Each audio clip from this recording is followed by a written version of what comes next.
Assalamualaikum warahmatullahi wabarakatuh.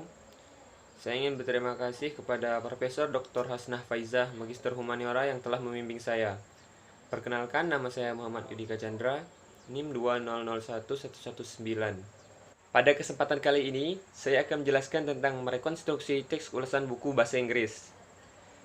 Di sini saya merangkumnya sesuai dengan struktur teks ulasan buku, seperti identitas, orientasi, tafsiran isi, evaluasi, dan yang terakhir rangkuman evaluasi. Ada dua teks ulasan buku yang akan dibahas pada kesempatan kali ini. Yang pertama berjudul Japan's Occupation Stem in Southeast Asia.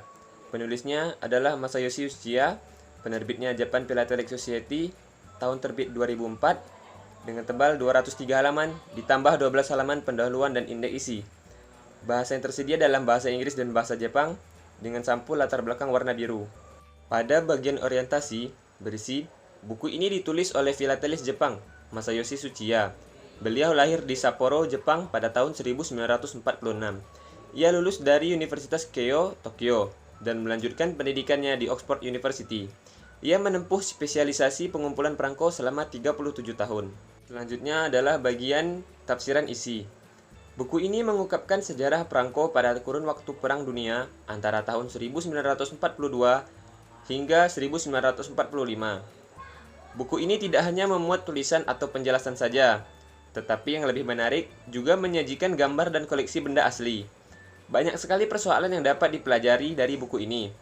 Selain pelajaran sejarah melalui perangko, juga dapat diperoleh berbagai informasi yang disertai gambar, peta, dan daftar pustaka. Selanjutnya adalah bagian evaluasi.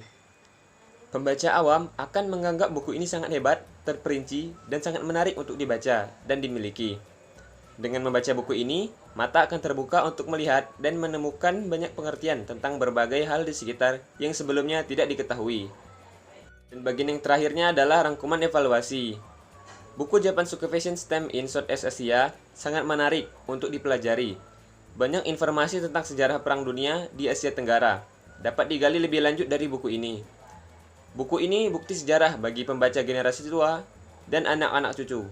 Tadi teks ulasan buku bahasa Inggris yang pertama. Selanjutnya, teks ulasan buku bahasa Inggris yang kedua. Untuk teks ulasan buku bahasa Inggris yang kedua berjudul Word English: The Study of New Linguistic Varieties. Penulisnya adalah Rajen Mestri dan Rakesh M. Bhatt. Penerbitnya yaitu New York, Cambridge University Press. Diterbitkan tahun 2008 dengan tebal 276 halaman. Ini termasuk ke dalam bagian identitas. Yang selanjutnya yaitu bagian orientasi. Bahasa Inggris telah mendunia menjadi bahasa internasional. Perkembangan bahasa Inggris menjadi bahasa internasional dimulai dengan masa kolonialisme.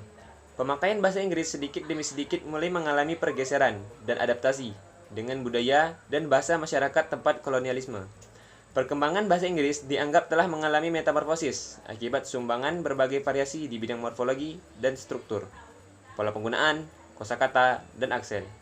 Bagian selanjutnya adalah tafsiran isi. Buku ini terdiri dari 7 unit yang dilengkapi dengan glosarium, ilustrasi, dan tabel-tabel. Pada akhir bab dilengkapi dengan pertanyaan. Pada unit 1 diuraikan tentang sejarah perkembangan bahasa Inggris. Pada unit 2 dibahas tentang ciri-ciri struktural dari New English ditinjau dari aspek morfologi dan sintaksis frase. Pada unit 3 masih lanjutan pembahasan unit 2, yaitu ciri-ciri struktural New English yang mengkhususkan pada sintaksis klausa silang dan teori sintaksis. Pada unit 4 melanjutkan bahasan unit 3 dengan fokus pembahasan pada leksis dan fonologi. Pada unit 5 membahas pengaruh budaya dan nilai lokal terhadap bentuk pragmatik dan wacana bahasa Inggris baru. Pada unit 6 membahas isu-isu kontak bahasa dalam penelitian bahasa Inggris baru. Dan yang pada unit ke-7 mengungkapkan tren-tren dalam penyebaran bahasa Inggris di dunia. Pada bagian selanjutnya adalah evaluasi. Buku ini lebih bersifat pengantar untuk penelitian mengenai pengaruh varian-varian linguistik lokal terhadap bahasa Inggris. Kemungkinan tren yang terjadi karena pengaruh dari kontak bahasa dengan bahasa lainnya di dunia. Dan yang terakhir adalah rangkuman evaluasi. Dengan memahami berbagai permasalahan dan tren perkembangan bahasa Inggris baru, memungkinkan guru untuk menerapkan inovasi-inovasi terbaru dalam teori pemerolehan bahasa dengan mempertimbangkan keunikan variasi-variasi unik linguistik bahasa Inggris baru.